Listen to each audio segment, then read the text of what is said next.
ഈ വർഷത്തെ വായന പക്ഷാചരണത്തിന് മലപ്പുറം ജില്ലയിൽ തുടക്കമായി. ജില്ലാ ഭരണകൂടം, ഇൻഫർമേഷൻ പബ്ലിക് റിലേഷൻ വകുപ്പ്, പൊതുവിദ്യാഭ്യാസ വകുപ്പ്, ജില്ലാ ലൈബ്രറി കൗൺസിൽ, പി.എൻ. പണിക്കർ ഫൗണ്ടേഷൻ, ജില്ലാ സാക്ഷരതാ മിഷൻ, വിദ്യാരംഗം സാഹിത്യവേദി എന്നിവയുടെ സംയുക്താഭിമുഖ്യത്തിൽ സംഘടിപ്പിക്കുന്ന പക്ഷാചരണത്തിൻ്റെ ജില്ലാതല ഉദ്ഘാടനം Malappuram government girls higher secondary സ്കൂളിൽ ജില്ലാ കളക്ടർ വി.ആർ. വിനോദ് നിർവഹിച്ചു.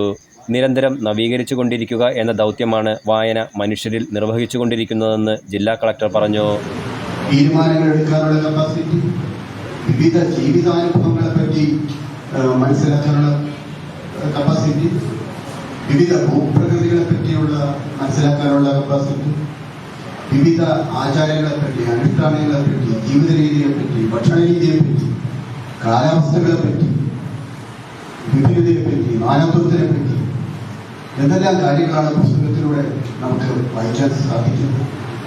ചടങ്ങിൽ ward councillor C. Suresh master അധ്യക്ഷത വഹിച്ചു. വിദ്യാഭ്യാസ ഉപഡയറക്ടർ കെ. പി. രമേഷ് കുമാർ വായനാദിന സന്ദേശം നൽകി.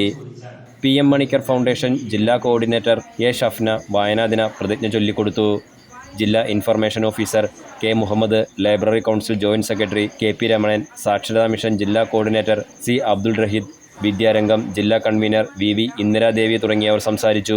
കേരളത്തിൽ ഗ്രന്ഥശാല പ്രസ്ഥാനത്തിന് തുടക്കം കുറിച്ച പി.എൻ. പണിക്കരുടെ ചരമദിനമായ ജൂൺ 19 ആരംഭിച്ച പക്ഷാചരണം ഈ മേഖലയെ പുതിയ ഉയരങ്ങളിലേക്ക് നയിച്ച ഐ.വി. ദാസിൻ്റെ ജന്മദിനമായ ജൂലൈ 7 സമാപിക്കും. Enlight news, Malappuram.